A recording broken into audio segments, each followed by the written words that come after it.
frekuensi yang baik dan benar. Ya, jadi di sini cara menyusun distribusi frekuensi yang baik menurut bilangan. Di sini pertama menentukan jumlah kelas, rumus Sturges. Ini rumusnya. K sama dengan 1 ditambah 3,3 log N atau 2 pangkat K lebih besar dari N, di mana K adalah banyaknya kelas, N adalah jumlah data, dan jika pembulatan kurang dari 0 itu ke bawah, lebih dari 0,5 ke atas. Lalu menghitung range satu rentang data, perbedaan antara data terkecil dengan data terbesar, jadi diselisihkan atau dikurangkan. Yang berikutnya menghitung lebar kelas. Lebar kelas adalah diperoleh dari rentang data dibagi dengan jumlah kelas K, ya. Oke, pembulatan dianjurkan ke atas untuk menampung semua data yang ada. Setelah menghitung lebar kelas, menentukan jumlah kelas. Pada dasarnya kita bebas, asalkan semua data masuk dan batas atas suatu kelas dibuat lebih kecil daripada batas bawah di atasnya. Lalu menentukan frekuensi, dan terakhir mengadakan tabulasi, yaitu memasukkan data dalam tabel.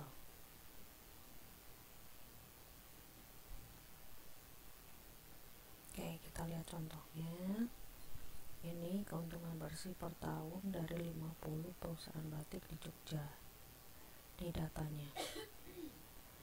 Cara menentukan jumlah kelas dengan rumus Sturges. 1 ditambah 3,3 log 50. Mari kita lihat perhitungannya seperti ini. Rumusnya tadi adalah K ditambah 1 ditambah 3,3 log N, ya, log 50. Cara mencari log 50 rumusnya seperti ini, sama dengan log 60 50 10 kurung tutup. Nah, dari log N ini dikali 3,3,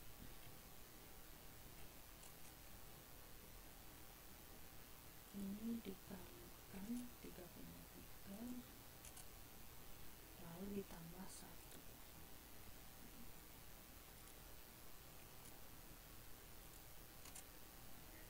maka diperoleh 6,6 sekian. Nah, 6,6 sekian dibulatkan menjadi 7.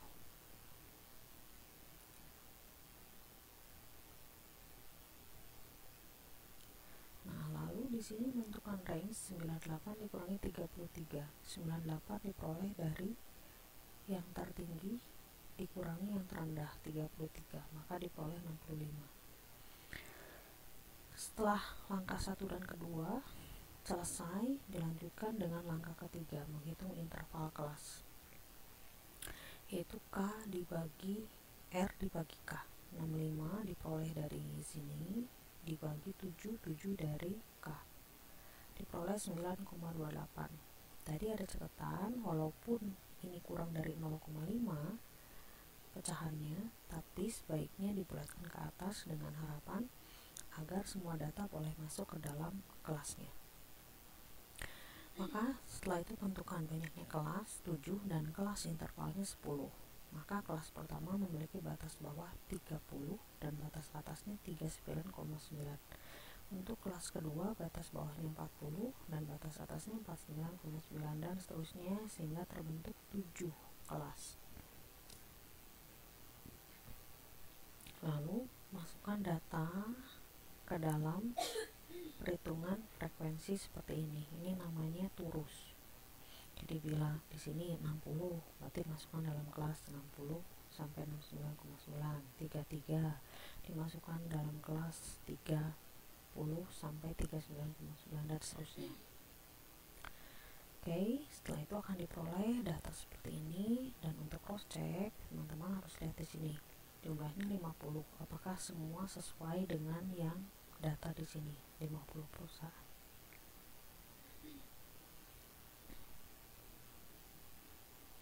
Nah, ini adalah syarat-syarat distribusi frekuensi yang baik. 1. Mempunyai nomor tabel sehingga dapat dibedakan dengan yang lain nih, seperti ini. Tabel 112, 113, 114, 115. Lalu mempunyai judul. Nah, seperti ini, bantuan kelas yang overlap, penentuan jumlah kelas yang tidak sama, dan seterusnya. Terus, mempunyai kelas yang baik ditentukan dengan pedoman Sturges tadi. Hindari overlapping kelas. Jadi, kalau seperti ini adalah overlap 30 sampai 40, 40 sampai 50. Nah, jadi kalau angka 40-nya di mana dong? Ya, nah ini yang tidak baik. Tidak disarankan. Lalu ini juga menghindari kelas yang tidak sama. Ya. Nah, contoh di sini 30 sampai 39,9, jaraknya 9,9. Kalau ini 40 sampai 59,9 berarti jaraknya 19,9. Yang ini 60 sampai 99,9 berarti jaraknya 29,9. Nah, ini berarti jaraknya berbeda. Nah, ini juga tidak boleh. Lalu yang berikutnya menghindari kelas terbuka seperti ini. Nah, ini juga salah nih. 70,3 ke atas, 70 ke atas. Nah, ke atasnya sampai berapa banyak? Seringkali menjadi rancu. Lalu sumber data harus disebutkan. Nah, jadi seperti ini sumbernya BPS, Statistika Industri. Nah, setelah itu kita bisa menyajikan dua gambar, histogram dan poligon. Histogram kita kenal juga dengan diagram batang. Cara menggambarkannya bagaimana? Di sini 30, 40, 50, 60, 70, 80, 90, 100 ini diperoleh dari distribusi frekuensi yang sebelumnya. Kita lihat dari tabel 112.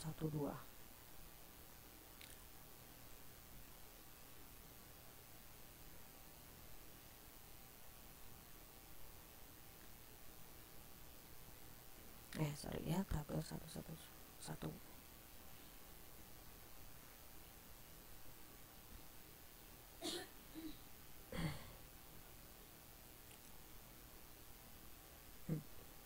Nah, kita lihat dari tabel 115. Ini adalah yang sudah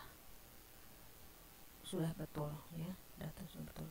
Ini batas bawahnya 30, 40, 50, 60, 70, 80, 90.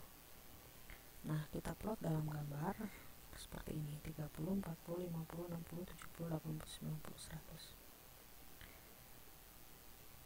Lalu ini frekuensinya dari mana? 4, 7, 8, 12, 9, 6, 4 diperoleh dari data sebelumnya, frekuensi.